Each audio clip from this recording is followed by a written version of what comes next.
Hello everyone, welcome to my YouTube channel. तो आज मैं आपके लिए सीडीपी के इम्पोर्टेंट टॉपिक लेकर के आई हूँ और ये वो टॉपिक है जहाँ से प्रश्न 100% सीटेट में आपका पूछा ही पूछा जाता है। कोई भी इन टॉपिकों को आपको नहीं बताएगा।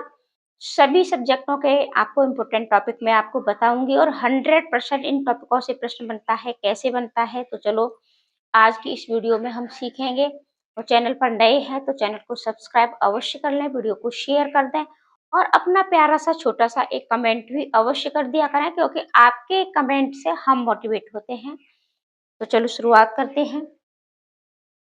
तो देखो, सीडीपी का सीटेट पास करने में एक अहम रोल होता है, ठीक है।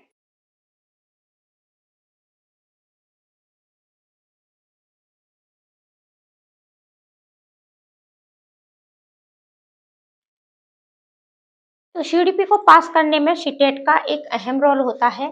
तो अब बहुत से बच्चे हैं कि वो बोलते हैं कि सीडीपी में मार्क्स कम आते हैं, तो क्यों आते हैं, क्या कारण है।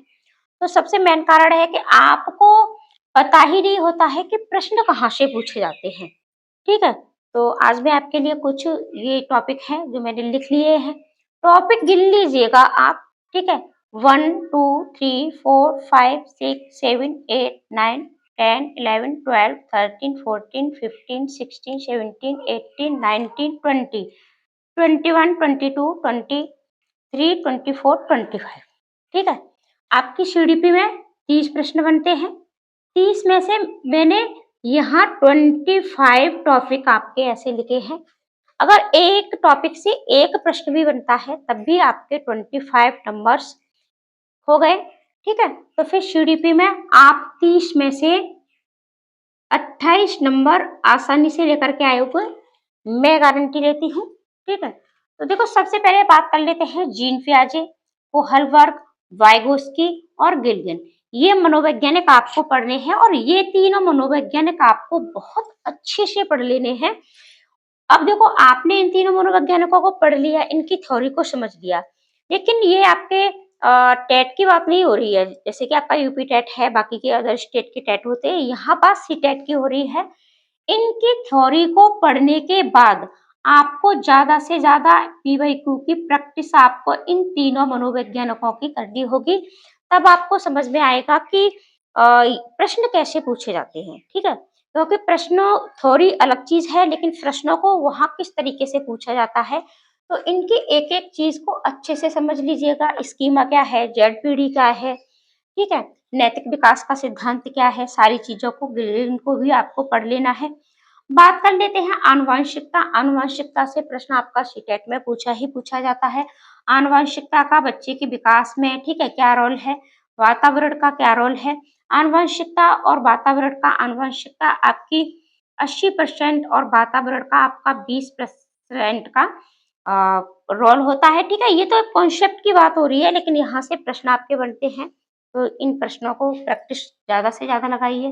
देखो, अधिगम अक्षमताओं से प्रश्न आपके बनते हैं, जैसे कि आपकी डिस्ग्राफिया है, डिसलेक्सिया है, डिस्कैल्कुलिया है, ठीक है। जो अधिगम अक्षमताएं, यहाँ से प्रश्न बनते हैं। और ये जो टॉपिक मैं आपको पढ़ा रही हूँ, इन सारे टॉपिकों पर जल्द आपको वीडियो भी मिलेंगी। अधिगम अक्षमताओं पर वीडियो पहले भी दी जा चुकी है, ठीक है। आप प्ले लिस्ट में जाकर के वीडियो अगर देखना चाहें तो देख सकते हैं। एक और टिप्स के साथ मेरी अधिगम अक्षमताएं पढ़ाई हैं, जो आप पेपर में बिल्कुल भी नहीं भूलोगे। बुद्धि से प्रश्न आपका अवश्य पूछा जाता है। टर्मन की बुद्धि लब्धि सारणी भी इसके अंतर्गत आप पढ़ सकते हो। विकास के सिद्धांत, ठीक है, विकास के सिद्धांत आपको अवश्य पढ़ने हैं। बाल विकास के क्या सिद्धांत हैं, ठीक है। पुरस्कार से भी प्रश्न आपका बनता ही बनता है।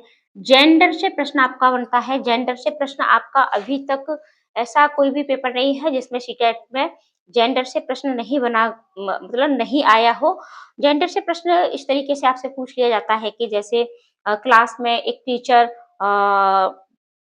टैक्सी ड्राइवर की बात कर रही है और वो बात कर रही है कि ये टैक्सी एक महिला चलाती है, ठीक है, इस तरीके से। या फिर कोई टीचर लड़का और लड़की में भेद करता है, ठीक है, इस तरीके से आपके समाजीकरण से प्रश्न आपका बनता है। समाजीकरण क्या है, बच्चे का समाजीकरण कैसे करना होता है, समाज का बच्चे के विकास में बच्चे की क्या रोल होता है, चिंतन से प्रश्न आपका बनता है अवसारी चिंतन क्या है और अपसारी चिंतन क्या है। अवसारी चिंतन यानी बंधा बनाया सोचना, ठीक है।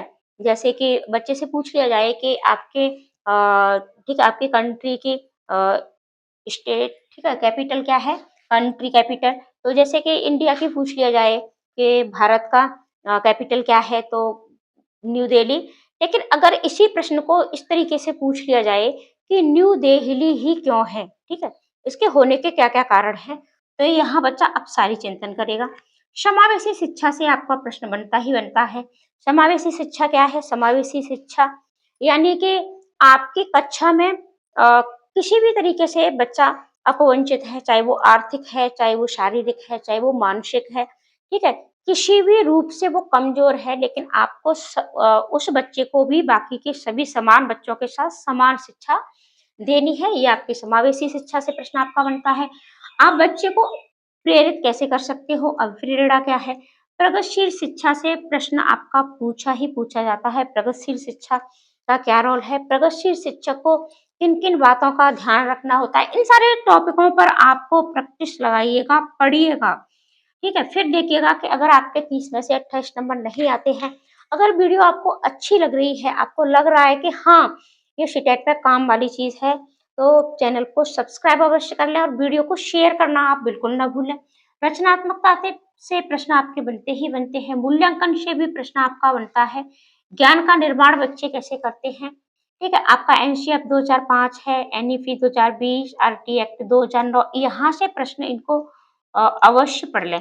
अब देखो बात कर लेते हैं आपकी ये जो समावेशी शिक्षा है, यहाँ से प्रश्न सिर्फ आपका सीडीपी में ही नहीं पूछा जाता, यहाँ से प्रश्न आपके बाकी के मैथ में भी बन जाता है, ईवीएस में भी कभी-कभी पूछ लिया जाता है, ठीक है। आपकी जो 2 लैंग्वेज होती है, वहाँ भी इनसे प्रश्न पूछ लिया जाता है। प्रगतिशील शिक्षा से भी प्रश्न वहाँ आपके पूछ लिए जाते हैं। और आपका एनसीएफ 2005, एनईपी 2020 और आरटी एक्ट 2009, ये आपके सीडीपी के साथ-साथ, ठीक है, सीडीपी में इन तीनों का बहुत महत्वपूर्ण रोल है। मान के चलिएगा कि आपका सीडीपी में भी यहाँ से प्रश्न बनता है, साथ ही साथ आपकी 2 लैंग्वेज पूछी जाती है, वहाँ भी यहाँ से प्रश्न बनता है, साथ ही साथ आपके मैथ में भी प्रश्न यहाँ से आपका पूछ लिया जाता है, कभी-कभी आपका ईवीएस में भी यहाँ से प्रश्न पूछ लिया जाता है। तो आप मान के चलिए 1-1 नंबर पूछा जाएगा, तब भी आपके यहाँ से 3-3 नंबर बनते हैं। तो ये तीनों बहुत इम्पोर्टेंट हैं, आपको इन तीनों को बिल्कुल भी नहीं छोड़ना है, अवश्य पढ़ना है।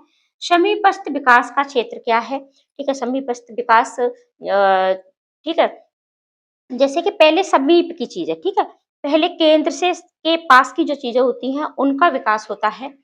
प्रतिपुष्टि जिसको फीडबैक भी बोलते हैं, यहाँ से भी प्रश्न बनता है। साथ ही साथ आपके जो टैग वर्ड्स हैं, अगर आपने इन टैग वर्ड्स को निकालना सीख लिया है, तो आप कम समय में और सीटेट के प्रश्नों को, ठीक है, बहुत ही मतलब सटीक उत्तर आपका गलत नहीं जाएगा अगर आपने टैग वर्ड्स सीख लिए हैं। तो टैग वर्ड्स की क्लास हमारी आप प्लेलिस्ट में जाकर के अवश्य देख लें। साथ ही साथ आपको फिर से सारी क्लासें दी जाएँगी।